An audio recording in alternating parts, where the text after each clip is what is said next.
Sorry about that. The tenant broke a drawer in the fridge. I'll show you the drawer. See, there's a crack in it. So they want the drawer replaced. So I ordered the drawer and charged them for the ordering of the drawer and for the install of the drawer on the previous trip, and just let them know, hey, when this comes in, I'll drop by and go ahead and install it. So I saved myself another trip because I didn't let it come in and then go install it. I let it come in and then I waited for this new estimate to get approved, and I brought it along with me, so I saved myself a trip there. So that's this one here. You know, this is what I'm doing. Like I said, I'm trying to really include y'all on everything I'm doing. Some other things that are going on is actually the same company I'm doing this for. They haven't exactly ghosted me. They're still talking to me, but I can tell that they have a new handyman, and they're starting to send tons, if not most of the work to this guy. There are a couple reasons this happens. Sometimes it's because somebody knows somebody, you know, like a friend or a cousin or an uncle or something, and they say, hey, there's a lot of money in this, I can send you all this work. And generally speaking, what's gonna happen is if that uncle isn't doing what I'm always telling you I'm doing, if he isn't putting his entire life into this, and if he isn't doing it in such a way that you can tell he really wants this to be his career forever and to be successful at it, they're not gonna use him forever. And then the other thing that happens is just somebody new, and it could be somebody all off this channel. I've always wondered, like, is somebody from this channel gonna end up approaching my property managers and taking my work? And that could very well be the case, you never know. But either way, I'm not worried about it. This is not the first time this has happened. One of the things that I've always done, well, not always, I learned my lesson the hard way. So let me tell you all a quick story. Not the first, but the second property management company I ever had, a little over 2 years ago, ended up being basically my only client. They had so much work and they paid me well that I just didn't go look for other business, and I thought I had it made, and I was dumb enough to not really consider what I would do if they stopped sending me work. So I'll try to turn this into a short story, but basically they were buying another property management company, and as they were buying that property management company, they hadn't purchased it yet, so they told the owner of that company, they sent him my name to do a move out that he needed done before that sale of the company went through. I gave him an estimate, he gave me a call, and he went down the list and he said, well, I figure this takes 5 minutes, and this takes 10 minutes, and this takes 8 minutes, and this costs this much in materials and that much in materials. So when it's all said and done, he said, it looks to me like you're trying to make about $600 for a day's labor. And I said, yeah, that sounds about right. That's about, yeah, I think $600 is about what I was trying to make for that day's labor. And he said, well, I got guys, you know, that'll work for $35 an hour, so why should I send this job to you? And I said, well, if you have guys that work for $35 an hour, I recommend you let them do this work. If they do good work, then there's really no good reason for you to pay me to do this work at $600 a day if they'll do it for $35 an hour. And he said, well, don't you think that's a little high? And I said, well, I typically don't leave the house unless it's to make about $600. Now, that's not true. I'll leave the house to make $300. But my point is 600 is my goal. 600 is my kind of my day rate. That's the minimum I want to make in a day. If I've done my work correctly, that's what it should come out to. So they ghosted me, and they were my only client. So I was scared to death. It was literally, I finished the last couple jobs I had for them. They were not sending me new work. They wouldn't respond to text messages or anything. Now, of course, the first thing I did was I ran out and I found new property managers right away. And that's actually why I got on with my favorite client, and along with a few others. But long story short is right now I'm going through that again with another one of my property managers. And I'm not worried about it because at some point, and unless this other person or this other company, unless they're quite a bit like me, which is somewhat rare. It's not to toot my own horn. I know how hard people work, and I work harder. That's just all there is to it. And I also pay attention to this industry, and I make sure I'm giving them what they want while I'm working harder. So generally speaking, what happens, and this did happen with that other company, is they come back around because eventually their guy starts failing. And when they start needing to send him back to all the jobs that he did to have him fix stuff that he didn't do right, which always happens, at some point he's just going to drop off the map.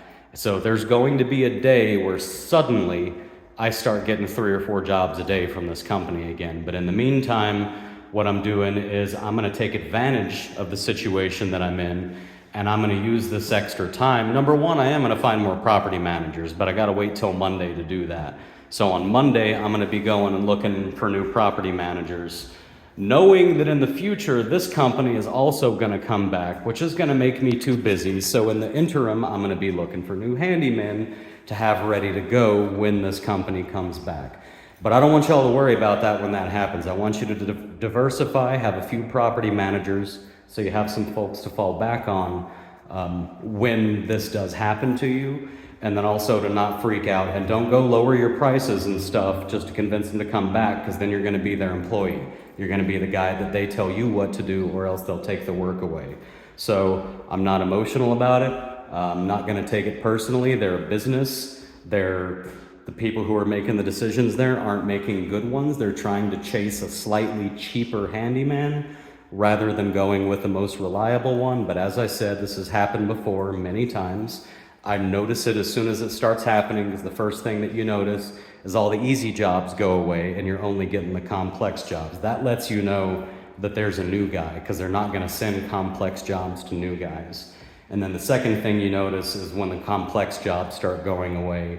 And then finally, for me, I do such a kick-ass job at move-outs that they still sent me move-outs over the last couple weeks, but that's it. And this is the last one that I'm going to be finishing up now.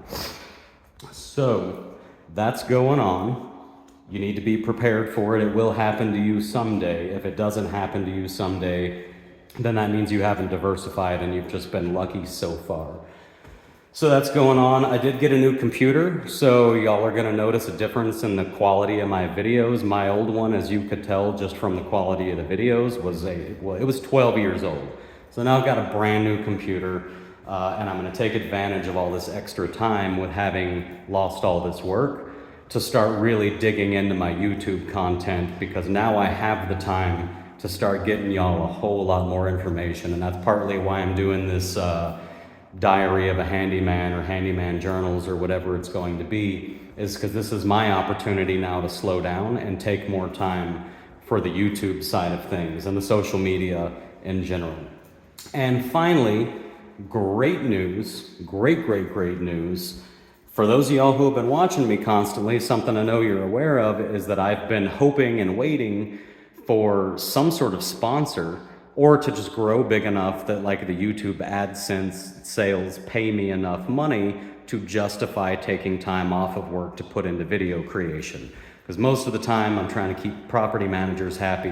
Whether I need the money or not doesn't even matter. I need to keep them happy. I need to show them daily that their jobs are getting done and that I'm taking my job seriously. So since I have less work, I'm now going to be able to put a lot more time into you guys and showing you when I can slow down, showing you what I do day to day and how I do it and what the ins and outs are, and what decisions I have to make and how I think of those decisions and how I ultimately come to the conclusions I come to. So I have a sponsor, and it's not official yet. There's still a contract to be signed, but the sponsor is somebody that I absolutely love, that y'all have heard me say good things about multiple times on this channel, and I've always caveated it by saying, yeah, hopefully someday these guys will want to sponsor me, because I already think their product is the best tool for the job. So this will be really cool if and when they do. I think it's going to happen. And then I'm going to actually be able to start investing into the channel. And by investing, I mean scheduling days that I'm not working on property management stuff, knowing that the return from taking that day away from property management is not going to affect my overall income, and is in fact going to be enough for me to really take the time to sit down and ask myself, what do y'all want? What do y'all need? How can I best give it to you? Purchase a little bit of equipment if I need to, and really start digging in with this channel. So I'm pretty excited. I hope y'all are too. You're gonna start seeing a whole lot more of me. I can't promise I'm gonna do these journals every day, but I'm definitely going to try to. And one last little thing, there's really no way for me to do this without divulging more personal information than I typically would like to. So I'm going to have to trust y'all that to the extent that I bring you into my personal life, because that is part of what you need to know before starting a business like this, or even before transitioning over to this side of it, is how it's going to affect everything. Not just how it's going to affect your 8 to 5, because there's no such thing as 8 to 5 when you're a small business owner. It's always. So I'm going to let y'all come into my life a little bit more so you can see how I manage even my personal life around my business life.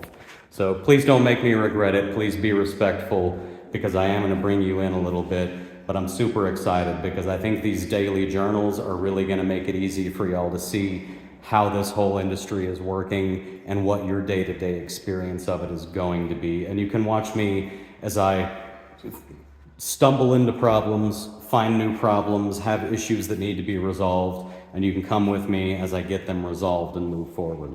So I hope y'all all have a beautiful day. Thanks for tuning in, and I'll see you tomorrow.